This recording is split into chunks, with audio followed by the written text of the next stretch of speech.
Hi everyone, welcome back to my channel. So today we are going to learn chapter 11 in H.A.Robert's philosophy, and that is the chief complaint and the auxiliary symptoms in their relation to the case. And before moving to the chapter, please make sure that you have subscribed to my channel so that you will get more homeopathic videos and notes. And let's move on without wasting time. So first let's go on the introduction. So this chapter teaches us how to evaluate a patient holistically. Homeopathy, the word, it's actually a holistic approach, isn't it? So the holistically in homeopathy means not just focusing on their main problem, but also considering other symptoms they might not mention explicitly. So let's learn what is that.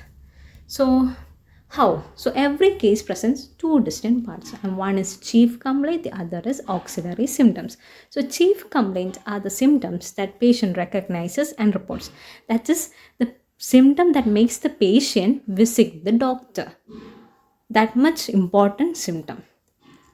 And the auxiliary symptom are the symptoms the patient may not notice or report or even relate to the condition. That is, these are additional symptoms that the patient has but may not recognize as important or feel are related to the main issue or even think of reporting unless questioned. So now you understood what is chief and auxiliary symptoms, right? The chief complaint is the main complaint that made the patient think, oh, let me go and visit the doctor. And the auxiliary symptoms are those symptoms the patient might not give any importance to it. So what is the objective of the physician? We should understand both aspects to select the symptom, the most suitable remedy. So we should know the chief complaint and the auxiliary symptoms, both. So why should we care about both? Why should we learn? The chief complaint is the entry point, that is, it's the starting point of the case. It brings the patient to you because they think it's important. And the auxiliary symptoms is the totality. These symptoms give a complete picture of the patient's health. They reveal the unique aspects of the case, which are essential in homeopathy. So for homeopathy, auxiliary symptoms are very important. So psychological value of the chief complaint. So when the patient comes as a chief complaint, the patient is saying that I am having a heavy bleeding or I am having headache, like that. So if the patient is coming and if we are giving the patient or carefully, we reassures the patient when the doctor listens carefully and gives the importance to the main issue. And the patient feel confident and satisfied if they believe the physician cares about their overall health, not just the main complaint. So the patient will be coming to us, will be saying, I'm having headache. And the doctor will be noting all those things. So the patient is seeing, getting a psychological value of that chief complaint. And then we will be asking more and more to get the auxiliary symptoms. So when we do both, the patient will feel some confidence and satisfaction, because the patient will feel that the physician who is caring is already giving importance to that patient. So that's what the psychological value of the chief complaint. Again, the physician's approach. There are two types of physicians. There are young physicians and experienced physicians. You know what happens to young physicians? These young physicians tend to focus only on chief complaint. They rely heavily on their diagnostic training, what they learned about specific symptoms and diseases. So they just finished their internship and they just start a clinic and they have no experience. They just learn how to diagnose, what is case, what that case, all those things, and just learn some remedies, maybe prejudicing remedies, all those things. So they have not experienced. They just new to the society. And you know what happens? They will give more importance to just chief complaints. So to become such kind of young physicians, you should study the philosophy and get experience from the wisdom of the philosophers like H.A.Robert, all those. They have experience, they have great experience, isn't it? So you should get all those advice from them by reading the chapters and understanding. So you know what happens to experienced physician? They will go beyond the main complaint to explore the totality of symptoms. They consider even the minor symptoms that make the case unique. They understand the whole person, mind and body needs treatment, not just the main problem. So we are experienced physicians are like real homeopathic doctors, because they will be asking every minute details and not just like you have a headache, okay, let me write a remedy for headache. You shouldn't be like that. You should ask all the symptoms, because then only you will treat the patient. You're not treating the part of the disease, you're treating the patient as a whole. So that's what physicians approach. And then totality of symptoms. In homeopathy, the totality of symptoms means considering every symptom, every minute details, whether it be big or small, mental or physical, chief or auxiliary. And this approach helps identify the most suitable remedy for the patient. And that is called as the similimum. The most suitable remedy for the patient is called as similimum. So let's learn the chief complaint versus auxiliary symptoms. What is the difference between them? So what is chief complaint? The chief complaint as presented by the patient may not always be the most important symptom for the treatment. So sometimes the chief complaint may be good for us, or sometimes it will not be any use. Why? Because it is often a pathological state, example an organ or an issue with a tissue, or a functional disturbance like how the body isn't working properly. So it could be anatomical problem or physiological problem that leads to pathological state. So a prominent symptom that draws the attention of the patient or the physician, sometimes it will be a prominent symptom. For example, a very big lump on the throat. It not just gives attention to the patient, but also physician can observe that and see that there's something wrong with thyroid or something wrong with throat. And for example, examples of chief complaint are a patient comes in complaining of severe ovarian pain.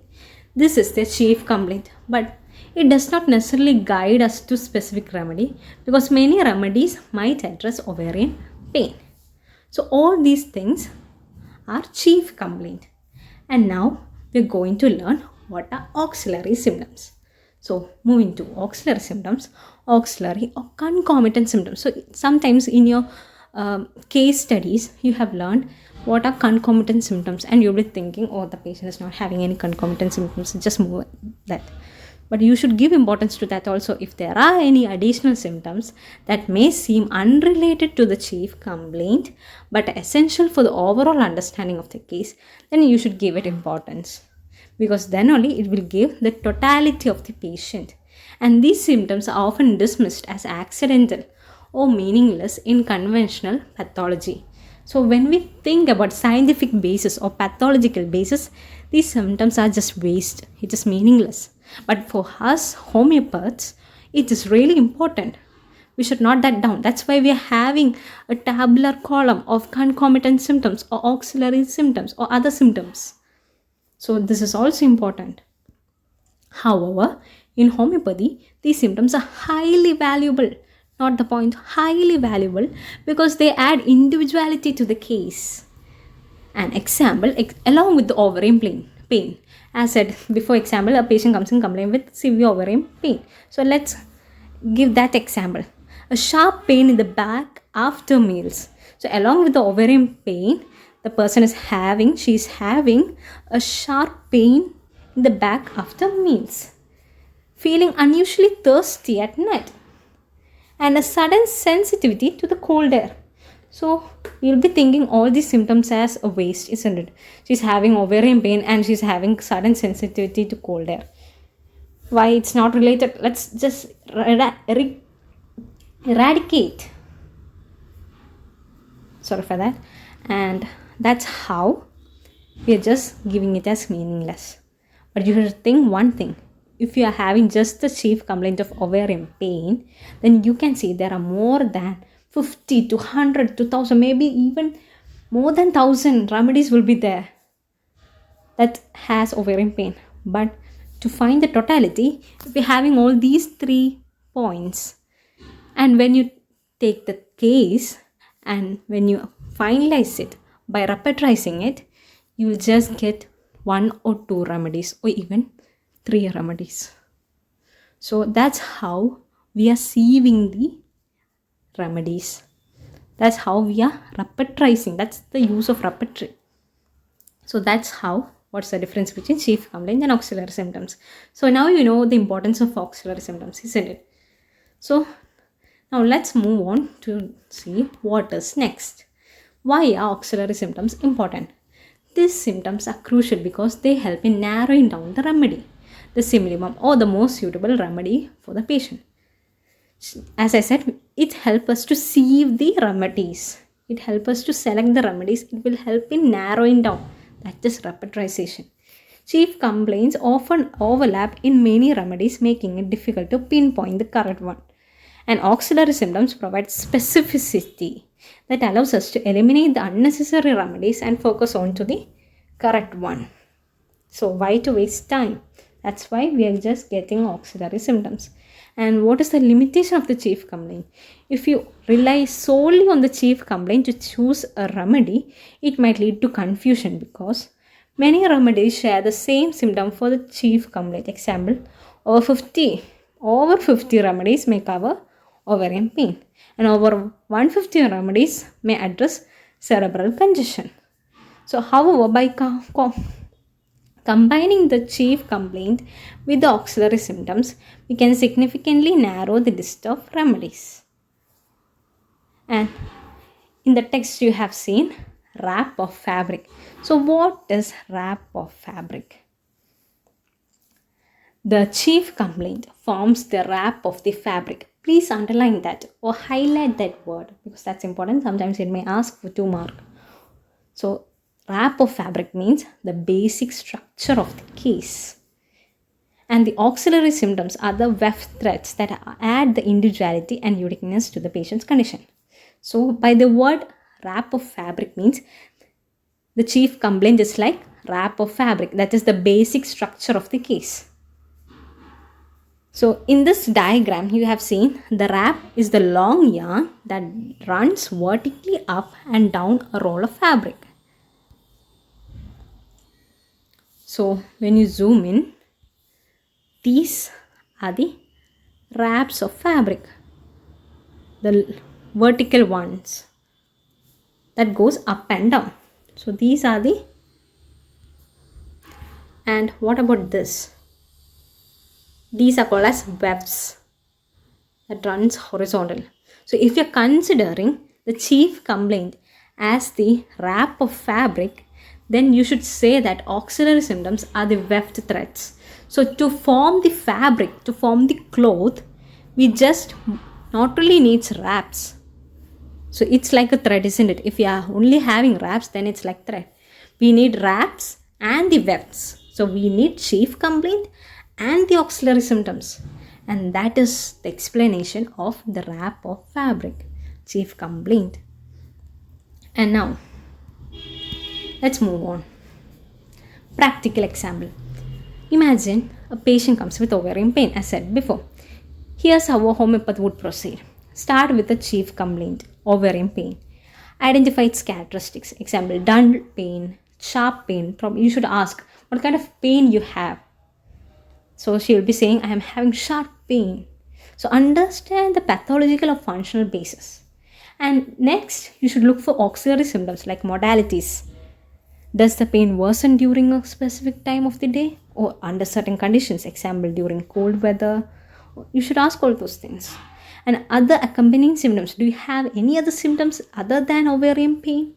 You will not be asking about ovarian pain. She will be saying, I'm having pain in the lower abdomen. So, but as a doctor, you know what it is. So, example, headache, unusual thirst, change in mood. So, all these things you should collect and combine the 2 groups of symptoms. The chief complaint gives the general direction and the auxiliary symptoms help refine the remedy to match the patient's individuality. So that's one example how you should take a case, and the chief complaint alone can give you many possible remedies, but adding the auxiliary symptoms allows for precise remedy selection. This precise is what makes homeopathy effective and individualized.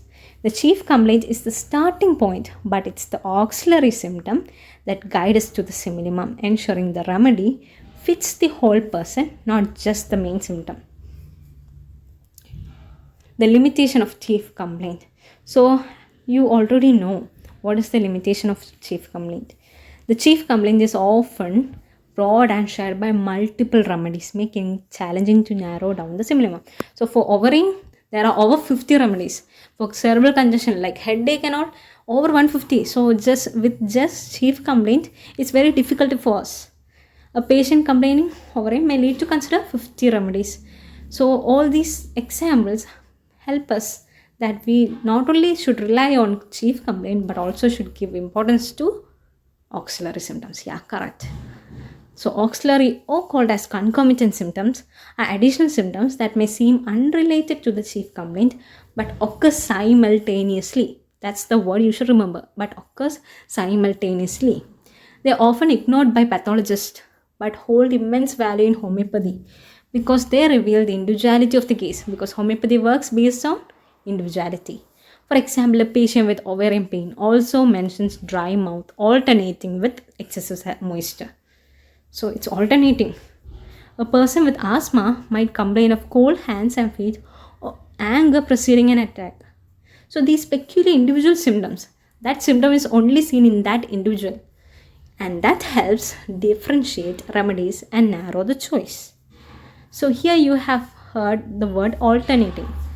So we will be learning what is alternating symptoms in after this, the role of peculiar symptoms. So before learning that, we can see Hahnemann in aphorism 153. Please take that book, Organ of Medicine, and read aphorism 153 and watch the video. So in aphorism 153 of Organon, highlighted the importance of the striking, peculiar and unusual and characteristic symptoms in a case, or called as PQRs, peculiar, cure. So all these rare, striking. So that's the role of peculiar symptoms. You should note such symptoms also. Then keynote prescribing and totality. Keynote prescribing, this method relies on finding a single peculiar symptom and matching it to a remedy. Like Allen's keynote, just keynote symptoms. That's not the real materia medica. That's only the keynotes. That's very important to that remedy. While this can sometimes work, it is often insufficient. Sometimes it may work, sometimes it is insufficient. That's why the professors are telling you not just learn keynotes, you should also learn other books also to understand the materia medica. For instance, prescribing phagopyrum purely based on leukorrhea while sitting might miss other significant symptoms. So in this you can understand the remedy phagopyrum has a keynote symptom, leukorrhea while sitting. The totality of symptoms. The remedy must encompass the chief complaint and the auxiliary concomitant symptoms, and this ensures the prescription is thorough and holistic. So that's the difference between keynote and totality. In case examples, the first case is phagopyrum. The chief complaint is tension and stiffness in the back muscles, particularly between the shoulders. And the auxiliary symptom is leukorrhea only while sitting. And the remedy is phagopyrum as it uniquely covers the auxiliary symptom. So that's why if the person was not having leukorrhea only while sitting, then we will not identify the remedy as phagopyrum, isn't it? That's why it's important. Second case is Mancinella. The chief complaint is chronic asthma with wheezing and suffocation. And the auxiliary symptoms are aggravation anger, aggravation eating, fearfulness at night, choking sensation rising from the stomach to throat, and the remedy is Mancinella because it covers peculiar choking sensation. That's how we will take the case. So the danger of focusing solely on the chief complaint. If a physician considers only the chief complaint, they risk making a superficial prescription. For instance, a case of tension in the neck and shoulders could point to many remedies, but adding leukorrhea only while sitting uniquely points to phagopyrum. This example emphasizes that the totality of the symptoms, including peculiar and concomitant symptoms, is essential for identifying the simulum. Then I told you we will be learning alternating symptoms further, and here comes what is alternating symptoms. Sometimes patients present alternating or contradictory. This is different from auxiliary and concomitant. Please mark it down. This is different from auxiliary or concomitant. Auxiliary, another word is concomitant. Likewise, alternating symptoms, another is contradictory symptoms. So let's see the example. Dry mouth alternating with excessive moisture. If the person is having dry mouth, it means the mouth is dry, isn't it? But something alternating symptom is also coming. That is excessive moisture. Second example is diarrhea alternating with constipation. So diarrhea alternating with constipation. Those are the two extremes, isn't it? Then rheumatic pain alternating with gastric disturbance. It's totally different system. One it is where osteology and the other one is GIT, different system, rheumatic pain and gastric disturbance. The thoughtless physician might dismiss one set of symptoms, focusing only on the current issue. So you should also identify the alternating symptoms also. And however, an expert homeopaths understand that alternating symptoms are often covered by specific remedies in the Materia Medica. Ignoring any part of the symptom picture leads to incomplete prescriptions. Now, Bonihausen's contribution. What did Bonihausen told about this? So, Bonihausen emphasized the importance of considering the individualistic peculiar symptoms alongside the chief complaint, and he advocated for a balance. What did he say? Avoid being too general, that is relying solely on the chief complaint. The second is avoid being too individualistic, focusing on one peculiar symptom without considering the overall picture.